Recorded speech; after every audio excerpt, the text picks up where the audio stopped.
Pemirsa, kendati pun Kabupaten Aceh Tamiang memiliki sumber air melimpah dari Sungai Tamiang, namun karena lahan sawahnya yang parsial dan bukan hamparan, menyulitkan pemerintah setempat untuk membangun bendungan dan selain itu juga memerlukan biaya yang sangat besar.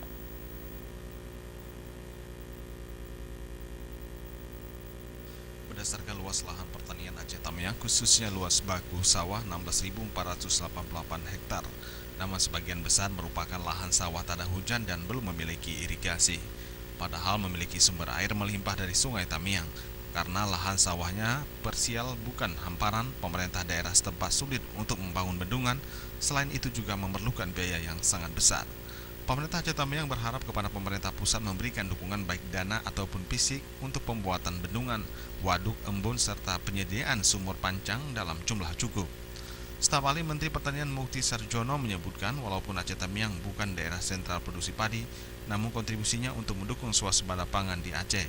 Berdasarkan kunjungan langsung ke lapangan di Aceh Tamiang beberapa hari yang lalu yang didampingi Kepala BPTP Aceh melihat perkembangan pertanaman padi di daerah tersebut. Pemerintah meningkatkan areal pertanaman di Aceh. Kenapa itu perlu kita tingkatkan? Adalah untuk meningkatkan produksi padi.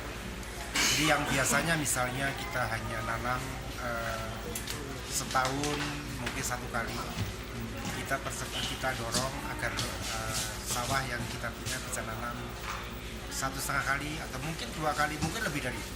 Sehingga dengan demikian untuk satu luasan lahan luasannya bisa lebih meningkat.